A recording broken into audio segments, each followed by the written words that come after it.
Halo teman-teman, kembali lagi dengan saya Minerva. Dalam video pembelajaran kali ini, saya akan membahas mengenai human needs atau kebutuhan kita sebagai manusia yang dikemukakan oleh Erich Fromm. Setelah kalian menonton video ini, diharapkan agar kalian dapat memberikan contoh pada masing-masing kebutuhan manusia. Menurut Fromm, individu yang sehat adalah individu yang dapat memecahkan masalah kebutuhan manusianya, yaitu relatedness, transcendence, rootedness, a sense of identity, dan frame of orientation. Kebutuhan manusia terdapat komponen positif dan komponen negatif. Yang pertama adalah relatedness. Relatedness merupakan dorongan yang dimana seseorang merasa perlu untuk berada atau terhubung dengan orang lain. Dalam relatedness, komponen negatifnya adalah submission dan power. Contoh dari submission adalah seseorang yang mengikuti keorganisasian hanya sebatas ikut-ikutan saja. Kemudian contoh dari power adalah seseorang yang mengikuti keorganisasian supaya dapat menguasai atau memimpin. Dalam relatedness, terdapat komponen positif yaitu love, di mana seseorang terhubung dengan dunia dan pada saat yang bersamaan mencapai individualitas dan integritas.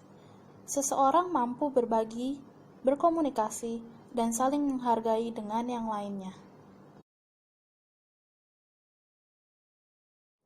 Berikutnya adalah transcendence, yang dimana seseorang memiliki dorongan untuk create atau destroy. Komponen negatif dalam transcendence adalah destroy atau destructive. Contoh yang dapat kita ambil adalah salah satu tokoh dalam film Marvel, yaitu Thanos. Jelas sekali bahwa Thanos ingin menghancurkan dan bahkan ingin melenyapkan jiwa-jiwa di alam semesta. Komponen positifnya adalah create atau creativeness, yang dimana seseorang berusaha untuk membantu orang lain untuk menjadikan kehidupan yang lebih layak dan lebih baik. Rootedness. Rootedness adalah kebutuhan di mana seseorang ingin merasakan kembali kedekatan dengan yang terpisahkan. Dalam rootedness, komponen negatifnya adalah fixation, yang dimana seseorang ingin kembali ke tahapan sebelumnya. Contohnya adalah seorang anak yang sudah tidak mengemut jempol lagi, tiba-tiba kembali mengemut jempol seperti bayi. Kemudian komponen positifnya adalah wholeness, dengan contoh seseorang yang merantau dari luar pulau, memasak masakan kampungnya dan berbagi dengan teman-temannya. Orang tersebut berusaha menjadikan tempat baru terasa sehangat tempat tinggalnya dulu.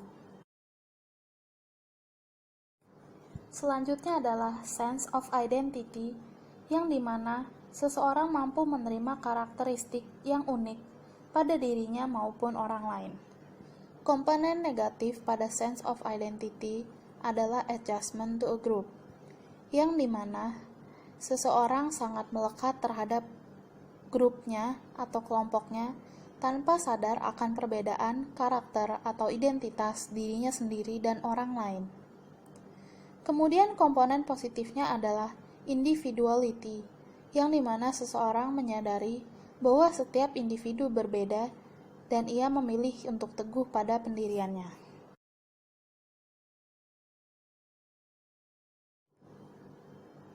Yang terakhir adalah frame of orientation, merupakan kebutuhan seseorang untuk menemukan arahan hidup atau goals yang ingin dia capai. Komponen negatifnya adalah irrational goals, yang dimana seseorang menentukan goals atau tujuan yang tidak jelas atau tidak rasional. Komponen positif dari frame of orientation adalah rational goals, yang dimana seseorang jelas dan tahu tujuan yang ingin dia capai, serta mengetahui langkahnya. Oke teman-teman, jadi itu adalah 5 kebutuhan manusia menurut Fromm. Sekarang, boleh teman-teman jawab pertanyaan. Berikan contoh dalam kehidupan Anda sehari-hari pada masing-masing human needs.